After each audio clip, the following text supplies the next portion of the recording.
Assalamualaikum warahmatullahi wabarakatuh. Perkenalkan, nama saya Tika Putri Marsanti dengan NIM 41822010031.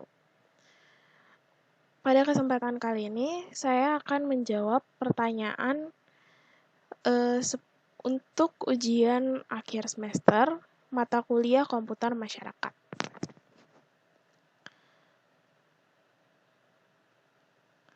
Pertanyaan yang pertama, berikan contoh studi kasus yang menceritakan tentang hak kekayaan intelektual, baik mengenai hak kekayaan industri maupun hak kekayaan teknologi informasi yang terjadi di dalam negeri dan di luar negeri.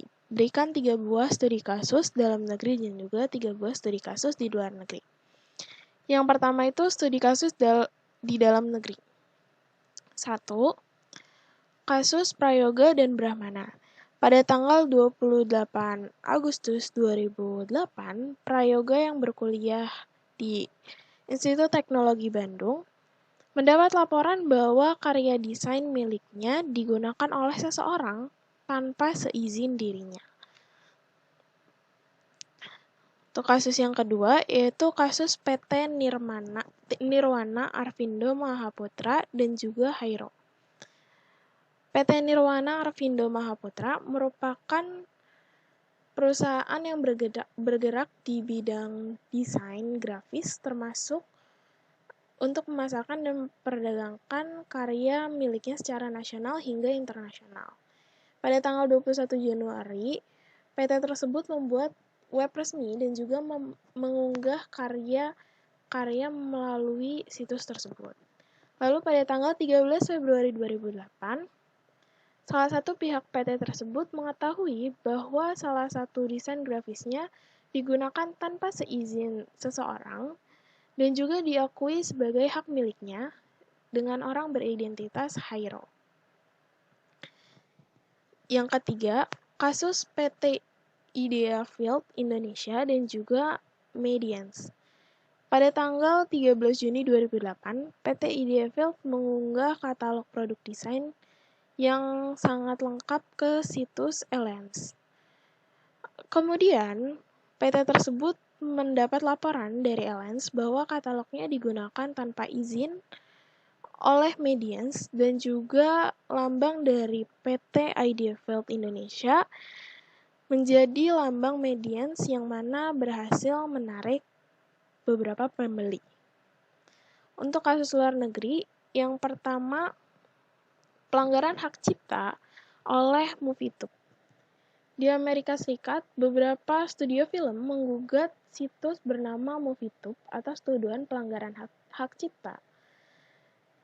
Jadi MovieTube adalah suatu situs di mana situs layanan tersebut menyediakan beberapa film, dan ternyata bahwa film tersebut diambil secara tidak resmi.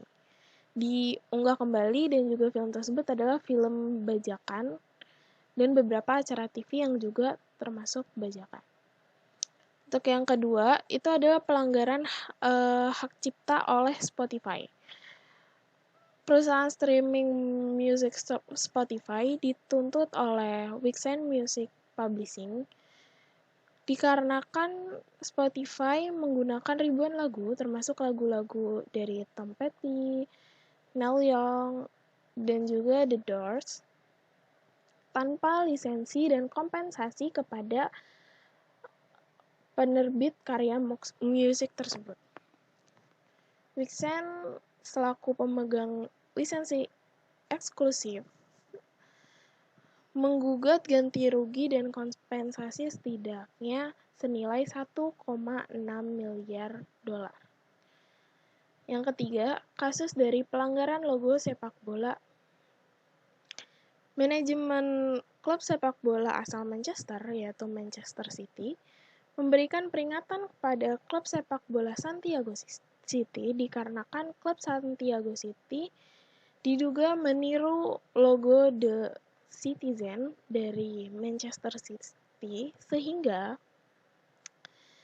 Manchester City merasa bahwa Santiago City telah melanggar hak cipta dan juga merek dagang mereka. Akibatnya, Santiago City terancam digugat oleh klub Manchester City dan akhirnya Manchester City pun memperingati klub Santiago City untuk segera mengubah logo mereka. Pertanyaan yang kedua, apa yang dimaksud dengan plagiarisme dan bagaimana cara pencegahan plagiarisme? Ceritakan minimal 3 buah kasus plagiarisme dalam ataupun luar negeri yang kasusnya bersentuhan dengan hukum. Jadi plagiarisme adalah suatu kegiatan penjiplakan atau pengambilan karangan, pendapat, dan juga kreativitas atau desain dari orang lain dan menjadikan seolah karangan tersebut adalah milik kita. Plagiat dapat dianggap sebagai tindak pidana karena telah mencuri hak cipta orang lain. Cara mencegah plagiarisme, yang pertama itu membaca sumber yang digunakan. Jadi kita sebelum menggunakan sumber harus memastikan bahwa sumber tersebut terpercaya dan juga kredibel. Sehingga tidak ada tuduhan plagiarisme. Yang kedua itu menggunakan sumber terpercaya. Berhubungan dengan yang pertama, kita harus menggunakan sumber terpercaya itu sangat penting. Oleh karena itu, sumber-sumber terpercaya lebih baik menggunakan seperti jurnal akademik, baik online ataupun offline, dan juga buku cetak. Yang ketiga itu melakukan kutipan. Jadi kutipan itu pengambilan ide atau gagasan dari berbagai sumber atau suatu sumber. Dalam melakukan kutipan juga harus diikuti dengan pemberian kredit atau melalui citasi. Dan yang keempat itu melakukan citasi. Jadi citasi adalah proses memberikan kredit atas gagasan, ide, dan lain hal dari karya orang lain dalam tulisan ataupun karya ilmiah yang kita buat. Yang kelima itu melakukan paraphrase. Nah, paraphrase itu sangat penting karena paraphrase itu kegiatan menuliskan kembali apa yang sudah kita baca dari suatu sumber dengan gaya bahasa kita sendiri, tanpa mengubah makna dari sumber yang kita ambil. Contoh kasus dari plagiarisme, yang pertama itu ada kasus plagiarisme yang dilakukan oleh dosen Unpar atau Universitas Parahyangan. Seorang dosen jurusan Hubungan Internasional dari Universitas Parahyangan telah melakukan kasus plagiarisme berkali-kali di Indonesia, sehingga pada akhirnya dia dipecat secara tidak hormat oleh universitasnya.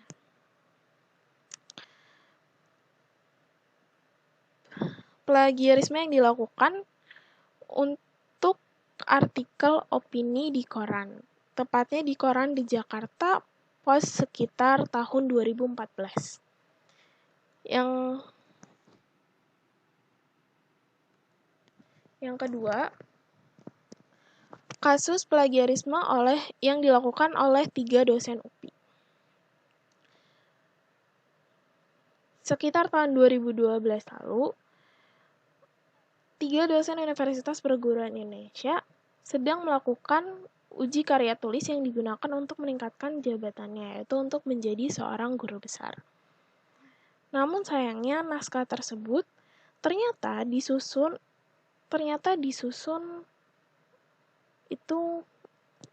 naskah yang disusun tersebut merupakan hasil mencontek atau menjiplak dari naskah yang sudah ada. Dan juga sanksi yang didapatkan oleh 3 calon guru besar di kampus UPI ini sayangnya hanyalah penurunan jabatan dan pangkat saja. Mereka tidak dipecat atas kasus tersebut. Yang ketiga itu kasus Rektor Universitas Kristen Maranatha Bandung, yaitu Felix Kasim. Felix Qasim telah melakukan plagiarisme terhadap sejumlah karya ilmiah mahasiswanya. Plagiarisme yang dilakukan oleh Felix dalam karya tulisnya dipublikasikan di Proceeding pada tahun 2011 lalu. Salah satu karya mahasiswa yang diplagiat oleh Felix adalah skripsi milik Andini Dwi Kenjanjani yang berjudul Studi Kasus Program Pelayanan Kesehatan Dasar Grafis di Kota Banjar.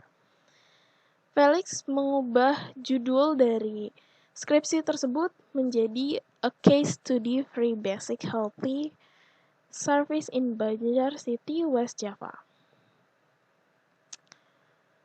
Kasus ini terungkap setelah beberapa dosen mengeluh soal informasi penundaan kenaikan jabatan para dosen dan juga staf. Setelah ditelusuri, ternyata penundaan tersebut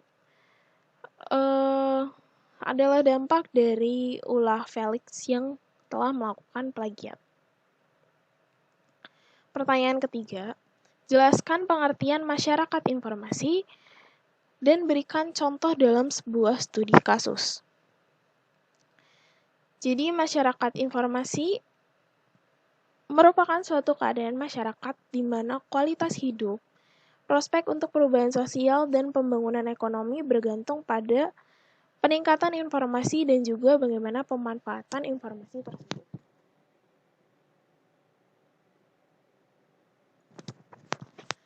Contoh kasusnya yaitu warung masyarakat informasi.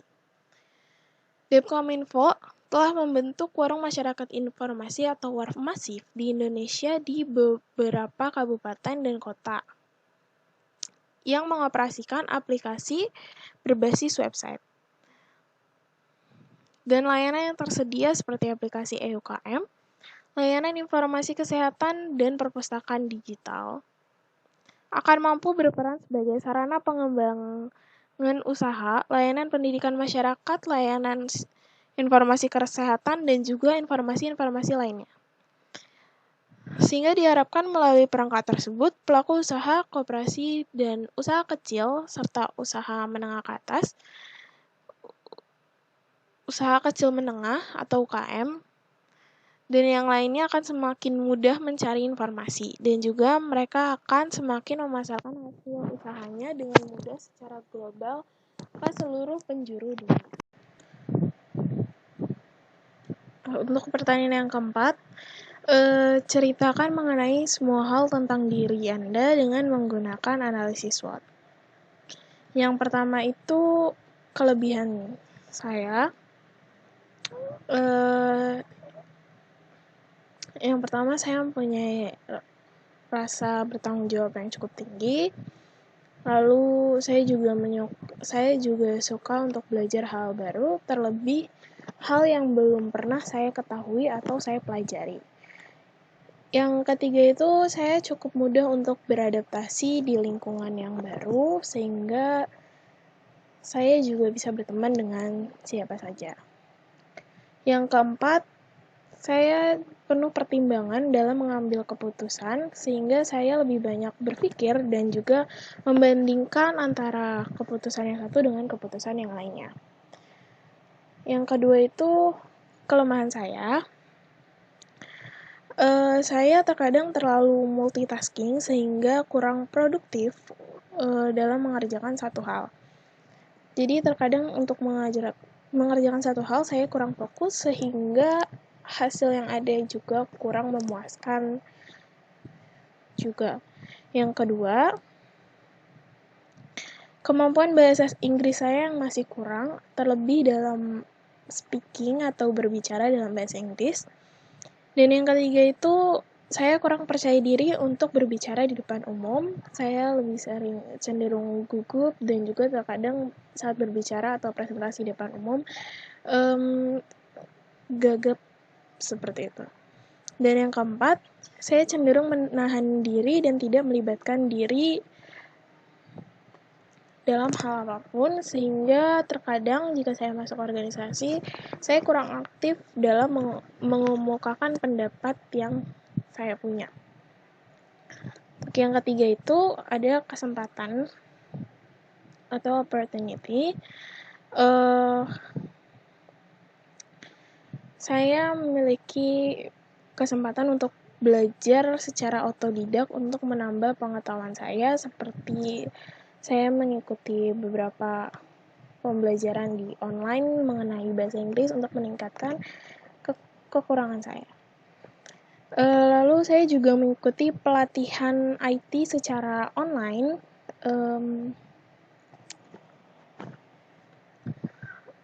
Karena saya berkuliah di bidang IT, saya juga mengikuti beberapa pelatihan IT di beberapa website secara online, yaitu website resmi. Yang ketiga itu, saya mengikuti organisasi dan kepanitiaan di kampus yang mampu membangun soft skill. Salah satu kekurangan saya salah satu hal untuk meningkatkan kekurangan saya itu dengan mengikuti kepanitiaan atau organisasi, dan juga saya mengikuti beberapa kepanitiaan dalam suatu acara, sehingga saya bisa lebih percaya diri untuk berbicara di depan umum. Dan yang keempat itu ada ancaman atau threat. Ancaman yang ada di saya itu masih kurang dalam pengetahuan IT. Jadi dibanding beberapa teman saya yang mengetahui lebih dulu tentang IT, saya masih kurang mengetahui IT terlebih dalam dunia codingan. Yang kedua, persaingan di bidang IT yang semakin ketat juga menjadi ancaman bagi saya, dikarenakan sudah banyaknya pelatihan-pelatihan online IT, sehingga beberapa orang juga merasa mereka tidak perlu berkuliah IT, tetapi mereka juga bisa secara teknologi karena mereka mengikuti pelatihan dan belajar secara otodidak. Yang terakhir, perkembangan teknologi yang sangat cepat. Itu juga menjadi ancaman bagi saya. Contohnya seperti di zaman sekarang sudah ada AI. AI juga salah satu perkembangan zaman yang sangat cepat. AI dapat menghapus beberapa pekerjaan, namun AI juga menciptakan beberapa pekerjaan. Untuk pertanyaan yang kelima, yaitu ceritakan kegiatan pengabdian masyarakat yang telah kalian lakukan. Jadi saya telah melakukan kegiatan pengabdian masyarakat bersama teman-teman saya dari kelompok 3, yaitu Chairunisa Umaroh selaku Ketua Pelaksana, Miftahul Aisyah, Tika Putri Marsanti, Inneke Faradila Razak, dan juga Yeni Alvina Claresta pada tanggal 9 Mei 2023 yang berlokasi di SMAN 3 Kota Tangerang. Sebelum kami melakukan kegiatan pengabdian masyarakat itu, pertama kami menentukan judul dari kegiatan pengabdian masyarakat. Setelah kami mencari dari beberapa sumber referensi dan juga merundingkannya secara bersama-sama, akhirnya kami memakai judul Peningkatan Pemahaman Keamanan Komputer pada Siswa SMA. Setelah menentukan judulnya, kami membuat proposal untuk diajukan kepada sekolah. Sebelum mengajukan proposal pada sekolah, kami mengajukan proposal kami kepada dosen pembimbing kami, yaitu Ibu Sarwati Rahayu. Dan setelah disetujui, barulah kami memberikan proposal kami kepada sekolah, dan sekolah tersebut pun menyetujui proposal tersebut, menyetujui kegiatan yang akan dilaksanakan. Setelah membuat proposal, kami mulai mencari materi apa saja yang akan kami berikan kepada anak-anak di sana, dan mencari materi yang akan kita bawakan untuk kegiatan ini. Setelah mencari banyak materi dan juga membuat PPT, kami melakukan kegiatan tersebut pada tanggal 9 Mei 2023. Yang kebetulan setelah datang ke sekolah, kami mendapat kelas 10 1, yang dimana kelas tersebut juga sedang tidak ada guru yang mengajar, jadi kami menggantikannya dengan kegiatan kami. Lalu kami memberikan materi yang sudah kami rangkum, yaitu tentang apa pengertian dari keamanan komputer, mengapa kita harus melindungi data informasi kita sendiri, dan juga apa saja yang ada dalam perlindungan keamanan komputer, dan juga virus-virus apa saja yang akan menyerang komputer, ancaman dan sering yang terjadi pada komputer, aspek-aspek dalam keamanan komputer. Setelah memberikan materi, kami mengajukan sesi tanya-jawab kepada anak murid, seperti games kami bertanya dan mereka menjawab, dan juga mereka bisa bertanya kepada kami. Lalu setelah itu kami meminta mereka untuk mengisi G-form yang sudah kami buat.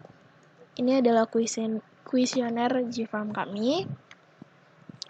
Dan ini adalah respon dari anak-anak tersebut. Barulah setelah itu, waktu kami untuk menyampaikan kegiatan juga telah selesai, dan kami membagikan beberapa snack yang sebelumnya sudah kami buat untuk anak-anak. Sekian cerita pengabdian masyarakat saya. Assalamualaikum warahmatullahi wabarakatuh.